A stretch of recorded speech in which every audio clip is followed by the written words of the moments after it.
আমাৰ সৰ্বমুঠ অৰুণোদয় হিতাধিকাৰীৰ পৰিয়াল এইবাৰ 40 লাখ হ'বগৈ। বিটিএডিত প্ৰায় 6 লাখ হিতাধিকাৰী, বাকী নন বিটিএডি অঞ্চলত 34 লাখ হিতাধিকাৰী। আৰু এই গোটেই ডাটাবেছটো আমি চৰকাৰী কৰ্মচাৰীৰ লগত, আমাৰ মুখ্যমন্ত্ৰী লোকসেৱা আৰোগ্য যোজনাৰ লগত, বহুত কেইটা ডাটাবেছৰ লগত আমি ইয়াক মেটচ কৰাইছিলোঁ, যাতে এজনো অযোগ্য হিতাধিকাৰীয়ে এই আঁচনিত সোমাব নোৱাৰে। যোৱাকালি আমি এই গোটেই অৰুণোদয় দ্বিতীয় আঁচনিটোৰ আৰু পৰা তৃতীয় আঁচনিলৈ আমি যোৱাৰ বাবে যিখিনি ব্যৱস্থা আছিলে তাক আমি সম্পূৰ্ণ কৰিলোঁ। আৰু জুলাই মাহৰ পৰা আমি অৰুণোদয় দ্বিতীয় আঁচনিটো আমি সামৰণি মাৰিলোঁ। এতিয়া গোটেই এই মাহটো, আগষ্ট মাহটো, আমাৰ নৱনিৰ্বাচিত পঞ্চায়তৰ প্ৰতিনিধিসকল বা জিলা উপায়ুক্তৰ প্ৰতিনিধি প্ৰত্যেকজন অৰুণোদয় হিতাধিকাৰীৰ ঘৰলৈকে যাব। মোৰ পৰা এখন পত্ৰ লৈ যে আপুনি অৰুণোদয়ৰ বাবে নিৰ্বাচিত হৈছে। আৰু অকল খালী পত্ৰখন দিবৰ কাৰণে অলপ বেয়া লাগে কাৰণে লগত এখন আমি সৰু কিতাপো পঠাইছোঁ। মহাপুৰুষ শ্ৰীমন্ত শংকৰদেৱৰ ওপৰত, উপেন ব্ৰহ্মৰ ওপৰত, মহাপুৰুষ মাধৱদেৱৰ ওপৰত, APJ আব্দুল কালামৰ ওপৰত, গোপীনাথ বৰদলৈৰ ওপৰত, মূলা গাভৰুৰ ওপৰত, ভগৱান শ্ৰীৰামৰ ওপৰত গোপীনাথ বৰদলৈ লিখা এখন পুথি আছিল, তাকো আমি পঠিয়াইছোঁ। ৰাণী লক্ষ্মীবাই, গমধৰ কোঁৱৰ, লক্ষ্মীনাথ বেজবৰুৱা, স্বামী বিবেকানন্দ, এনেকৈ চিঠিখনৰ লগত এখন সৰু আমি কিতাপো দি পঠাইছোঁ, যিহেতু এইবাৰ আমি কিতাপৰ বৰ্ষ পালন কৰি আছোঁ। তাৰমানে 40 লাখ পৰিয়ালত এখন পঢ়িবৰ কাৰণে কিতাপো গৈ পাবগৈ। এই অৰুণোদয় তৃতীয় আঁচনিটো, এই গোটেই প্ৰক্ৰিয়াটো সমাপন কৰোঁতে আমাক এমাহ লাগিব। ঘৰত গৈ আমি গোটেইখিনি দিওঁতে আগষ্ট মাহত অৰুণোদয় কোনেও নাপাব। আমি ছেপ্টেম্বৰ মাহৰ 17 তাৰিখে প্ৰধানমন্ত্ৰী নৰেন্দ্ৰ মোদী ডাঙৰীয়াৰ জন্মদিনৰ দিনা, উপজা দিনৰ দিনা আমি অৰুণোদয় তৃতীয় আঁচনিটো আনুষ্ঠানিকভাৱে আৰম্ভ কৰিম। আৰু অসমৰ ইতিহাসত 40 লাখ পৰিয়ালক সামৰি কেতিয়াও আগতে এনেকুৱা কোনো আঁচনি গ্ৰহণ কৰা হোৱা নাছিল।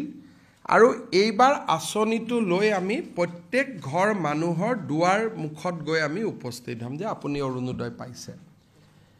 এইবাৰৰ পৰা প্ৰত্যেকটো ব্লকত এজন অৰুণোদয় সহায়ক থাকিব। কেতিয়াবা যদি কাৰোবাৰ KYC হোৱা নাই, কেতিয়াবা কোনোবাই টকাটো যোৱা নাই, তেওঁলোকে অভিযোগ দিব পাৰিব। আৰু এটা পৰ্টেলো মুকলি হৈ থাকিব, য'ত নেকি কোনোবাই চৰকাৰী চাকৰি আদি পালে নিজক অৰুণোদয়ৰ পৰা অপ্ট আউট কৰিব পাৰিব। এই চিঠিখনৰ লগত আমি তেওঁলোকক আৰু এখন প্ৰপত্ৰ দিম। আমি আৰু এটা আঁচনি, মই ৰিপিট কৰিছোঁ, পৰীক্ষামূলকভাৱে পাইলট বেচিছ, এইটো আমি এতিয়ালৈকে স্থায়িত্ব দিয়া নাই, পৰীক্ষামূলকভাৱে আমি এটা আঁচনি আৰম্ভ কৰিছোঁ যে অৰুণোদয় পৰিয়ালে যদি গেছ কিনে, ৰন্ধন গেছ কিনে, তেতিয়াহ'লে তেওঁলোকক আমি 250 টকাৰ ৰাজ সাহায্য এটা প্ৰদান কৰিম। অৰ্থাৎ অৰুণোদয় পৰিয়ালটোৰ যিকোনো এজন সদস্যই যদি এটা ৰন্ধন গেছ ক্ৰয় কৰে, লগে লগে IOC আমাক জনাই দিব যে অমুক পৰিয়ালটোৱে আজি এটা গেছ কিনিলে, লগে লগে তেওঁৰ একাউণ্টত আৰু 250 টকা জমা হৈ যাব।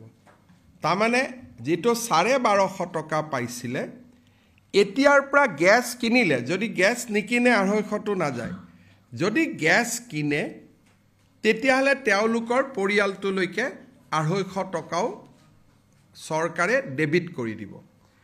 এই চিঠিখনৰ লগত আমি গেছৰ কথাখিনি লিখিবৰ কাৰণে লগত এখন ফৰ্ম পঠিয়াম।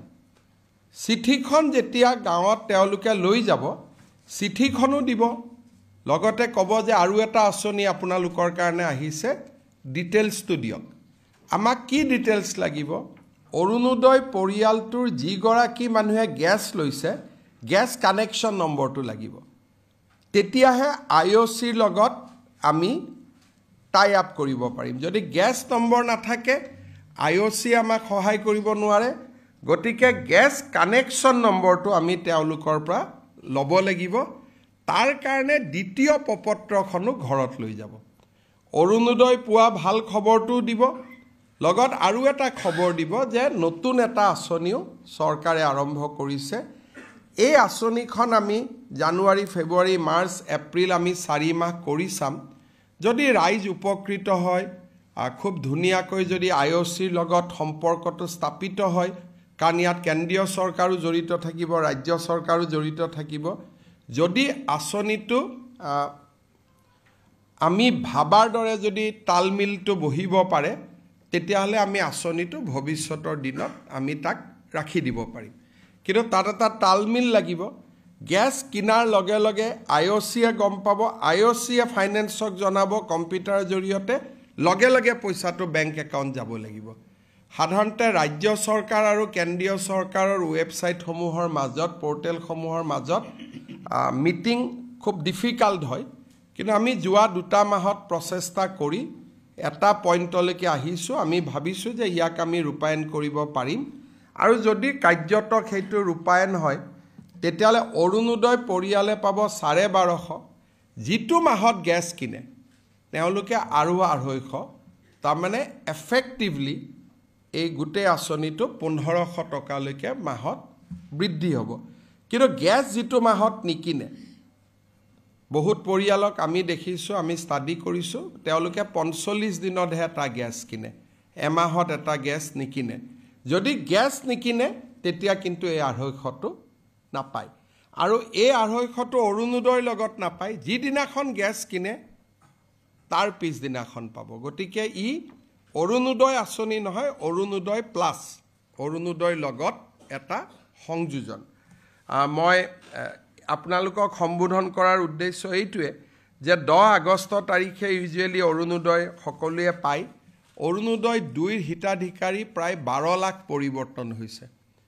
গতিকে এতিয়া পুৰণা হিতাধিকাৰীখিনিক টকা পঠাই বিশেষ কোনো লাভ নাই।